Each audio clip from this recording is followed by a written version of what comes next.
Hello. Okay. Hello. Welcome to the lunch session. This is the oral poster discussion on antiretroviral drug resistance. I'm Constance Delogère from Paris. I'm happy to share this session with Carol Wallis from Johannesburg, South Africa. We propose to you to have the 5 presentation and after an oral discussion. So the first presenter, please, is the Dr. Mengtai Le. He has been working with Merck for many years on the developing of new antiretroviral drugs.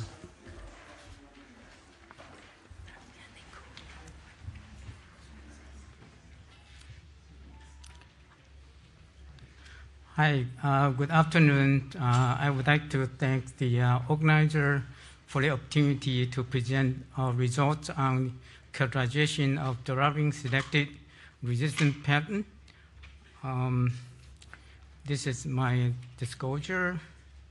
And here is the summary of genotypic and phenotypic resistance from 2 Doramivir phase 3 clinical trials, drive forward and drive ahead at week 48.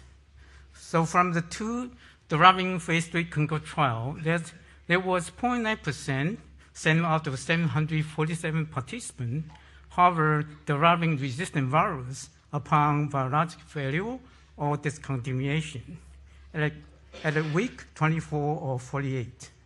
The viral data are shown here, and here are the mutations identified in the 7 participants. As you can see, majority of the mutants contain more than 2 substitutions, especially at position 116, F227. All these mutants confer high level of resistance to Doramivir. A couple of mutants are susceptible to efavirenz. There are also NRTL-associated mutations identified in 6 of the 7 participants, such as M124V, K65R. The susceptibility of all these mutants to 3TC, FTC, and TTF are shown on the right-hand side of this table. For the efavirenz arm in the drive ahead, there was 3.3%, 12 out of 364 participants harbored efavirenz-resistant mutant viruses upon virologic failure or discontinuation at week range from 16 to 48. The viral data are shown in this column, and here are the mutations identified in the 12 participants. As you can see, 6 out of 12 participants had virus containing K131 substitution, and 2 of them have a virus containing G190E substitutions. And the rest of 4 had virus evolve additional mutation on the top of K131 substitutions. All these mutants confer significant resistance to efavirenz. However, 9 out of the 12 mutants are susceptible to Doramivir. The cutoff for the susceptibility to Doramivir was set at 2.5 by monogram. The actual cutoff for Doramivir has not been established. There are also NRTL-associated mutations identified in 5 of the 12 participants, and the susceptibility of all these mutants to 3TC, FTC, and TTF are shown on the right-hand side of this table. So we also test the susceptibility of Doramivir-resistant clinical isolate to NNRTIs. This study was conducted by monogram based on the cutoff criteria shown on the bottom of this table. The cutoff criteria for efavirenz and ripivirine are 3 and 2 respectively, and the cutoff criteria for etravirine is from 2.9 to 10. So based on this cutoff criteria, you can see some of the Doramivir-resistant mutants are either partially susceptible or susceptible to efavirenz, etravirine, and ripivirine. The bar graph of the data are shown on the bottom of the slide. The y-axis is the fold change, and the x-axis are the mutant viruses. So in conclusion, in the drive forward and drive ahead phase 3 trial, the rate of resistance to doramivir, 0.9%, was lower than efavirenz, 3.3% in dry-ahead. Doramivir has a unique resistance pathway with majority of selective virus in phase 3 clinical trial having VL6, F227 substitutions, as opposed to E138K with ripivirine and K131 with efavirenz. Among the 7 doramivir-resistant clinical mutants, 5 were susceptible to etravirenz. And among the 12 efavirenz-resistant clinical mutants, 9 were susceptible to doramivir. Mutants containing the F227C substitution were hypersusceptible to AGT, tenofovir, 3TC, and MKA591. The most of doramivir-associated mutants show low replication capacity. So in conclusion, the majority of doramivir-selected viruses identified in the treatment-naive participants in clinical trial to date retain susceptibility to etravirenz, have low replication capacity, and are hypersusceptible to some NRTIs. In addition, the majority of efavirenz-selected viruses retain susceptibility to doramivir. Thanks for your attention.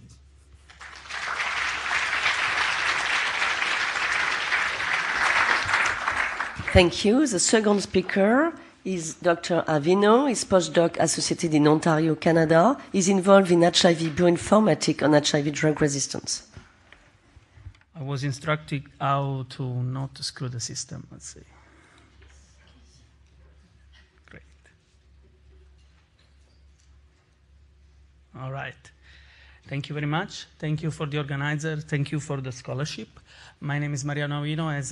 As they say, I work at the Western University in Ontario with Dr. Art Poon at the Department of Pathology. We collaborate with many people, especially Dr. Eric Hartz at the microbiology department, and with JCTC, which is in Uganda, and where we receive our data, there is a cohort of patients. I'm talking today here about integrase, and we are interested in the gene that you might already know that is responsible for integrating the HIV-1 genome inside the human host. And especially there are drugs that stop this system. The known one are dolutegravir, DTG, elvitegravir, EVG, raltegravir, RAL. They share some of this pathway, the known primary and accessory mutation. A lot is known already. But we have noticed something strange in our cohorts. And that's why we're able to find novel drug resistance studies. That's the purpose of my study. And why is that? It came from a recent study where we published on efficacy of DTG of this patient. There were RAL patients, and it was made of Sanger sequences, and it was shown that this RAL patient didn't show, there was a good proportion of a patient that didn't show any resistance, any known resistance. So we thought it was a sequencing problem, and in this study, we just addressed the problem by NGS data. And actually, presenting here the cohort, 382 people, and 53 of them are actually RAL failures. These are non-B patients. That's also the uniqueness of the studies. And because, as I told you, these are Ugandan people. You see the phylogenetic trees on the bottom left shows this. Non-B patient, most of them are A and D, some C patients. So that's what we expect from a Ugandan cohort. The tree is pruned by recombination forms, but most of them, they are AD recombinants. And even here on the right top side, you can see that after after having done the DB score for resistance, we still find that proportion of patients in RAL failures category that are not showing any mutation for this patient.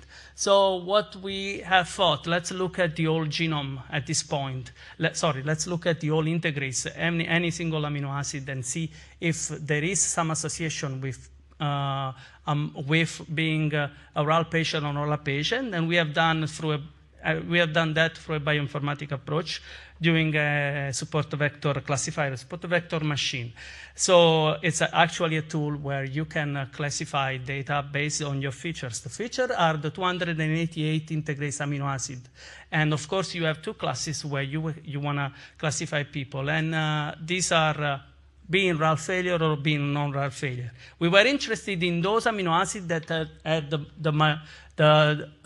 the highest weight in classifying your patient in RAL failure or non-RAL failure. So at the end, I'm showing you here briefly, we got a list of amino acids, and I'm showing you the first top 10 highly associated with RAL failures, and among them, the one in circle are the known mutation already. And the last 10 are the ones that are associated with being non-RAL failure, so they got a negative weight. The analysis was sized by odds ratio, which is confirming the genuinity of the analysis. And now it's time for us to give the list to the lab to do some phenotypic assay to see if those are really good sites that are responsible for failing the drug. Thank you very much.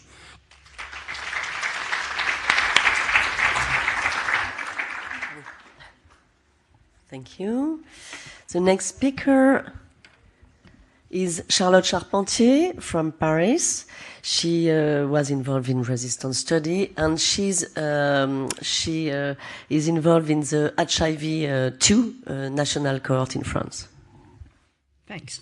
Thanks for the scientific committee to give me the opportunity to present you this work on phenotypic assays of 5 integrase inhibitors and HIV-2 clinical isolates, revealing a new resistance pathway. Here are my disclosure. Integrase inhibitors represent an important therapeutic option in HIV-2 infected patients for whom the number of active antiretroviral drugs is limited. Similar integrase resistance mutations were observed in HIV-2 and in HIV-1, meaning at the codons 143, 148, 155. However, recently in our HIV-2 sequences database, we identified a 5 amino acid insertion in integrase issued from patients failing a raltegravir-based regimen. So the aim of this study was to assess phenotypic susceptibility to 5 integrase inhibitors, bictegravir, cabotegravir, dolutegravir, elvitegravir, and raltegravir, of HIV-2 integrase clinical isolates displaying either integrase classical resistance mutation or the 5 amino acid insertion. Here are the results. These IC50 fold change were determined by a phenotypic PBMC assay, and we tested 10 clinical isolates from patients included in the NRS CO5 HIV-2 cohort exhibiting virological failure under an integrase inhibitor-based regimen. Regarding the only one clinical isolate we tested with no resistance mutation, as expected in green, there is no fold change increase whatever the drug. Regarding the 5 clinical isolates with classical RAMs, meaning 143, 155, and the double mutant 140 and 148, we saw a high level of resistance to the third generation, raltegravir in light gray and elvitegravir in pink.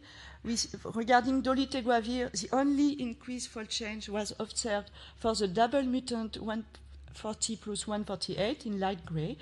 Regarding cabotegravir, in blue, you can see this is like an intermediate profile between the first generation and dolutegravir, with increase for the double mutant, but also for the 155H. And regarding bictegravir in black, the only increase in fold change were observed for the N155 and the double mutant 140 and 148, with a tenfold less increase than the others, but still a fold change of 30. So now, what about the insertion? We tested 4 clinical isolates issued from 3 patients, because this one is what is the 2 last remaining. The 2 last clinical isolates were from the same patient. This one at time of raltegravir failure, and this one at time of dolutegravir failure. Regarding this insertion, you can see a high level of resistance for the third generation. an intermediate level of resistance for dolutegravir and cabotegravir, and for bictegravir, as you can see, for two of them, there is no fold change increase. For the two issues for the same patient, we can see an increase in fold change, but below 10-fold change. When checking your sequences database, we showed 3 additional HIV2 clinical isolates exhibiting this similar 5 amino acid insertion, all at the same position, codon 231 in the integrase C-terminal domain. This insertion was not present at the pre-therapeutic integrase sequence and consisted of a repetition of upstream nucleotides in all 6 patients. As you can see, here you have not the nucleotides but the amino acid, but you can see this is very similar and really repetition. Interestingly, for this patient, we have maybe an intermediate profile with a 2 amino acid insertion between the baseline and the 5 amino acid insertion selection. So, in conclusion, we report in this work a novel pathway of resistance against integrase inhibitor for HIV2, an insertion of 5 amino acid in integrase C-terminal domain at codon 231. This insertion was selected at virological failure of a raltegravir-based regimen in 6 patients, but what is important to know that all 6 patients were highly pretreated patients with multi-drug resistance in PI and NRTI drug classes, and so there were a low GSS. Interestingly, none of these viruses exhibited other classical INSTI RAMs at codon 140, 143, 148, or 155. It impacts severely raltegravir and elvitegravir susceptibility, to a lesser extent cabotegravir and dolutegravir, and its impact on bictegravir seems more variable, but it seems the most favorable profile. This C-terminal domain is involved in DNA binding, and close virological monitoring of HIV2 infected patients with multi-resistant viruses initiating an INSTI-based regimen is really needed to indicate, to show this potential insertion. I would like to acknowledge all the persons who participate, and especially Quentin Loingras, my PhD student, who did this work, and all the clinicians, virologists involved in the NRS-05 HIV2 cohort and the NRS for the finding. Thank you.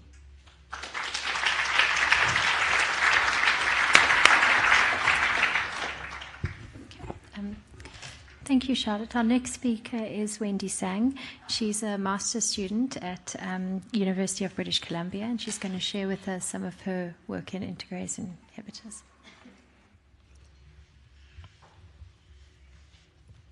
All right. Hello. I'd like to thank the organizers for this opportunity to present my research. I will be talking about the accumulation of mutations in vivo conferred cross-resistance to new integrase inhibitors. So first things first, I have no conflicts of interest to declare, but I would like to thank the support by the Canadian Association for HIV/AIDS Research and ViiV Healthcare for allowing me to be here to present this. So integrase inhibitors, as we've seen from this conference, have really come to the forefront of antiretroviral therapy. And bictegravir and cabotegravir are the latest drugs to reach late-phase clinical trials. However, our knowledge of resistance to these drugs is still limited. So what we wanted to know was how well do bictegravir and cabotegravir work on viruses with known major integrase inhibitor resistance mutations. And the pathway that we chose to look at is a common one, G140S, Q148H, and we wanted to look at it either these two mutations or alone, or with an additional amino acid substitution at codon 97, or with 2 additional amino acid substitutions at codons 97 and 74. And what we wanted to also do was to compare the resistance profiles of bictegravir and cabotegravir to that of dolutegravir, which is supposed to be a similar drug. So we generated recombinant viruses using a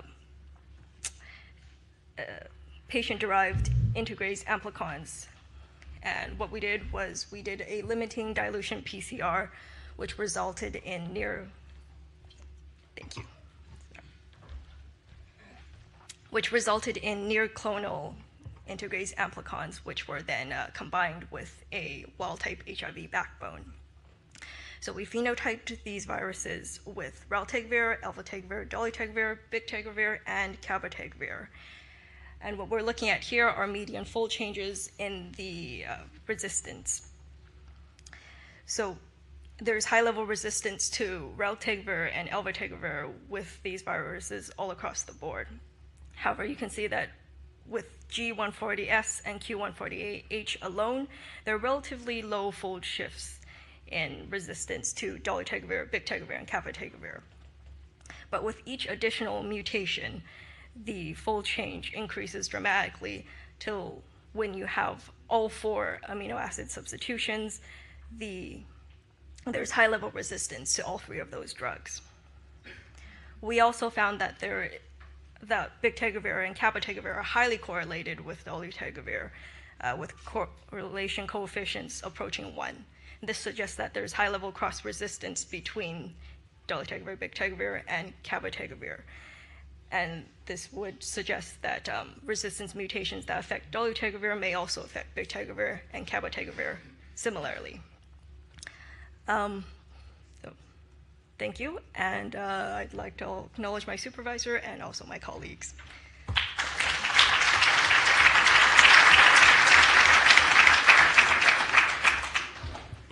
Thank you, Wendy. And our last speaker today is Dr. Emily Hale. A lot of you have probably heard her speak this morning at the plenary. She's an infectious disease physician at Mass General, an assistant professor at Harvard Medical. Thanks so much. It's a pleasure to be here now for something totally different than the presenters before me. It's a real pleasure to present on behalf of my co-authors. Genotype at HIV diagnosis, is it no longer cost-effective in the INSTI treatment era? So current US guidelines recommend standard resistance testing at HIV diagnosis or baseline genotype to assist in the selection of ART. Baseline genotype detects transmitted drug resistance to NNRTIs, NRTIs, and PIs, but usually does not test for INSTI resistance. With INSTI-based regimens as preferred first-line therapy, results of baseline genotype rarely influence clinical decision-making. Baseline genotype is most informative when patients have adverse events on INSTIs that require a regimen switch. And transmitted NNRTI resistance is of greatest concern when selecting a subsequent regimen because of its prevalence and the poor efficacy of NNRTIs against NNRTI-resistant virus. Our study's objective was to examine the clinical and economic impact of baseline genotype compared to no baseline genotype in the current INSTI treatment era using the CPAC US simulation model. We simulated a cohort of patients newly diagnosed with HIV and compared 2 strategies, baseline genotype on the left and no baseline genotype on the right. Regardless of the strategy, all patients started dolutegravir-based ART, and if a patient had virologic failure in the simulation model, then a new genotype was obtained to guide ART switch. However, if the simulated patient had an adverse event to dolutegravir, there was no viremia, and so a genotype could not be performed at that time, and this is where the strategies diverged. Under the baseline genotype strategy, that historical genotype obtained at the time of diagnosis was available to the clinician so that the clinician could differentiate NNRTI susceptible virus on the left and initiated a rilpivirine-based ART, obtaining about 83% suppression. But if the baseline genotype had revealed an NNRTI-resistant virus, then the clinician would start boosted Doramivir-based ART, also achieving 83% suppression. In contrast, in the no baseline genotype strategy, that underlying transmitted drug resistance was not known to the clinician because no original genotype was available. As a result, we conservatively assumed that the clinician would initiate rilpivirine-based ART no matter what. Therefore, the NNRTI susceptible virus, this works here, would still obtain 83% suppression. But those patients who had NNRTI resistant virus over here, but that was not known, would only obtain a 40% suppression. So to highlight in red the subgroup for whom the different strategies would have the biggest impact are those patients who had adverse events on dolutegravir and transmitted NNRTI resistance. we assumed that there was a 14% adverse event rate on dolutegravir, which, to be conservative, which is higher than typically is reported, and that there was 8% NNRTI-resistant virus in the community, resulting in this being 1% of the population of people with HIV that were newly diagnosed. In terms of our results, among all people newly diagnosed with HIV in the US, we found that the no baseline genotype strategy resulted in 331.130 quality adjusted life months, and the baseline genotype resulted in 331.135 quality adjusted life months, so that the baseline genotype only resulted in a very small additional clinical benefit of 0.005 quality adjusted life months. In comparison, when looking down on that one particular group where we knew the impact would be the greatest, in red, the baseline, we found that the baseline genotype produced 0.512 quality adjusted life months clinical benefit, more than the no baseline genotype strategy. In terms of cost effectiveness, we assessed the overall cohort and found that it was not cost effective using typical guidelines, as the incremental cost effectiveness ratio was $1.5 million per quality adjusted life year saved. The results of our sensitivity analyses did not change the policy conclusions, and I invite anybody to come to the poster to see more extensive sensitivity analyses after this session. So in conclusion, in patients starting INSTI-based regimens, the baseline genotype strategy had minimal clinical impact compared to the no baseline genotype strategy. It provided a small clinical benefit, estimated at 0.5 quality adjusted life months, for the 1% of people with HIV newly diagnosed who had transmitted NNRTI resistant virus and an adverse event on a dolutegravir-based regimen. Given current HIV treatment options in the US, baseline genotype offers little clinical benefit and is not cost effective, and this should be considered when determining its inclusion in current US guidelines. Thank you.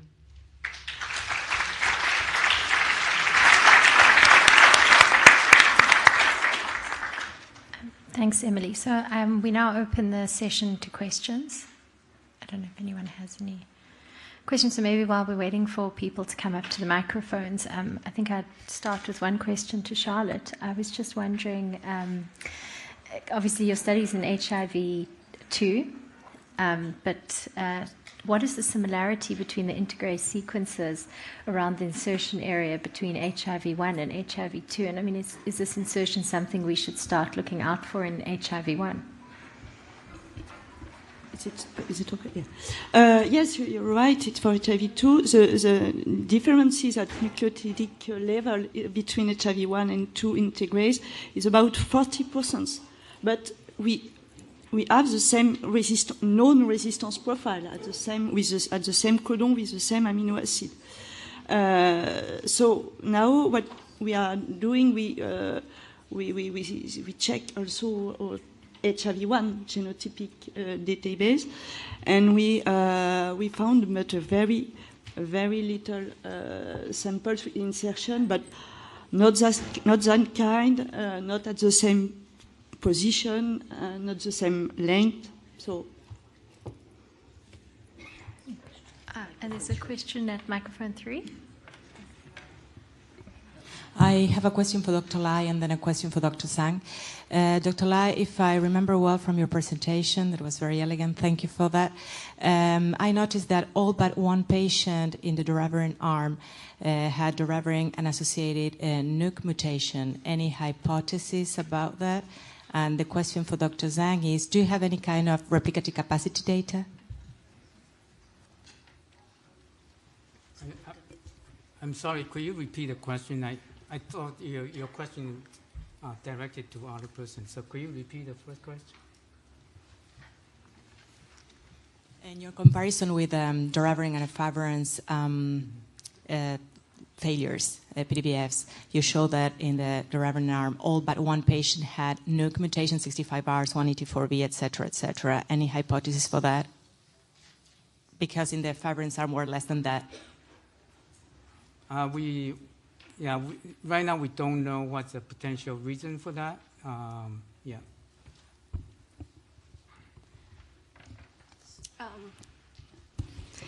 As for the question about replicative capacity, we don't have that data yet.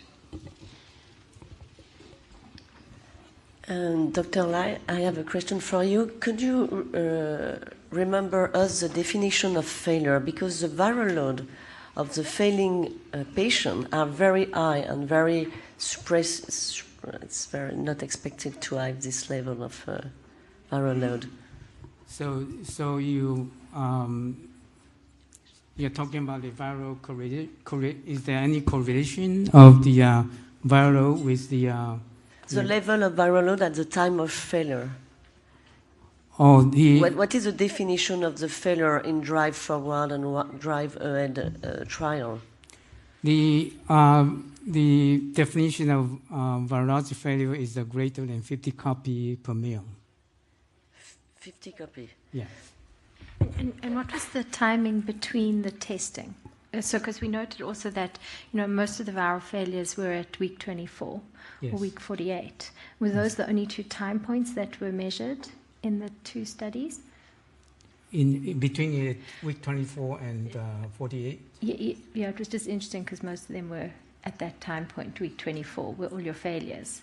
And so it seems like a very high viral load. I think that's what Constance is trying to get at. It's a very high viral load, especially if greater than 50 was the cutoff. So was there just a baseline and a week 24 visit, or were there visits in between that? I think that's what you're trying to ask. Yes, so the viral testing, we have the different sampling time, but I will refer to our clinical colleague, Carrie. Okay.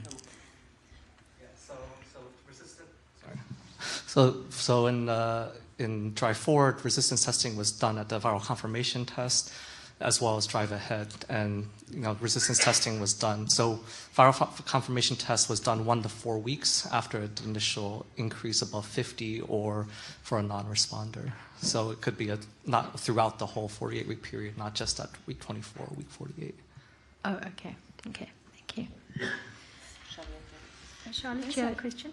I have a question for Emily. In your model, is it possible to include transmitted drug resistance rate? I mean, for NRTI, because it could impact the... Definitely, and we did extensive sensitivity... Is this on? Yeah, okay. We did extensive sensitivity analysis on transmitted drug resistance rates and varied it from very low, which we didn't expect. We expected that to maintain the policy conclusions, but we varied it up to 60 or 80%, which is far greater than what we've seen. And we found that the overall difference from the clinical impact was quite low, and didn't change the overall recommendations. Okay, thank you. Mihail, I'd like to know if I understood well your research. It was a virtual model or a real cohort? No. It's really important to distinguish that. It's a simulated model. Okay, thank you. Thank you. And I'll just add one follow-up there. It's a simulated model of care in the US or essentially Europe. So the idea, and I think this is really important, is if somebody does fail an NNRTI, there are subsequent regimens for them to try. So it's not the end of the line if they fail the NNRTI, and I think that's really, really important. I have a question for you about a mutation you identified, not known. You say non-B subtypes, but do you see association between specific subtypes and mutation not known? No, I mean, those pictures that I showed is broken down in subtypes, and there is actually the same thing. There is a proportion of patients that do not show any known mutation. How do you say in English? Not depending that on any subtype. Yes. Thanks. Other question? This is for Charlotte. Charlotte, very nice presentation. Any kind of a structural structural characteristic of this HIV2 that make the position 231 different from B subtypes? Yes, thank you, Rina. Now it was really the first descriptive phenotypic data, and now we are doing more in vitro experiments to more describe, and including structural. It's ongoing, and it changed. Obviously, the first preliminary, obviously it changed the structure, but it's ongoing. I have a question for you, Charlotte. You saw two kind of profiles, the 5 insertion and the classical RAMS. There is a viral load, level of viral load of subtype of HIV2 different from this 10 and 5 and 5?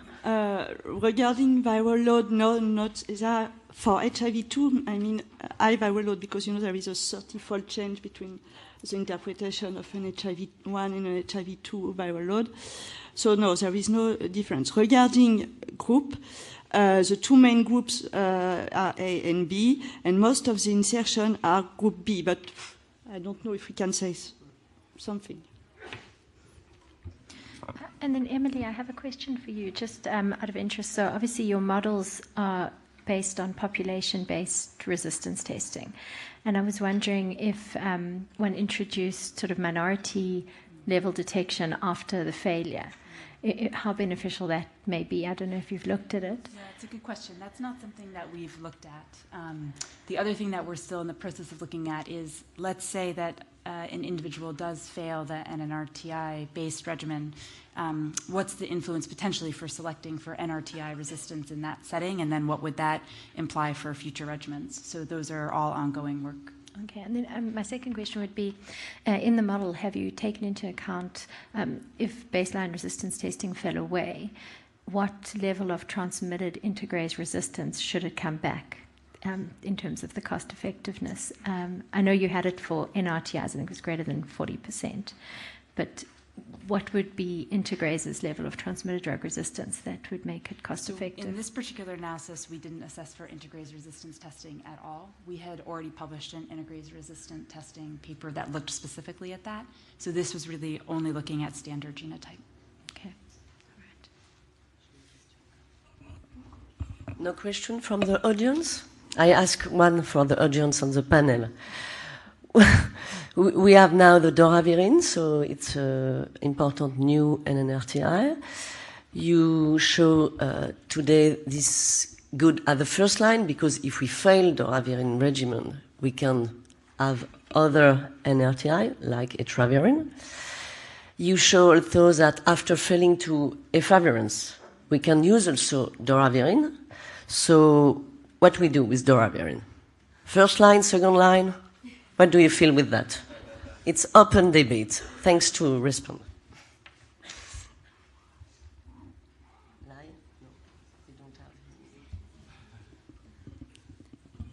Well, I think that in terms of the first line, second line, I think we need to wait for more patient data in terms of safety profile and also resident profile. But based on current information, it deserves to be considered as a first line.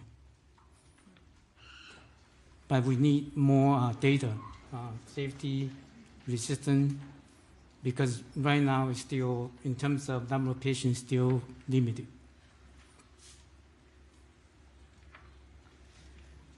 Okay. It's time to lunch, to sleep.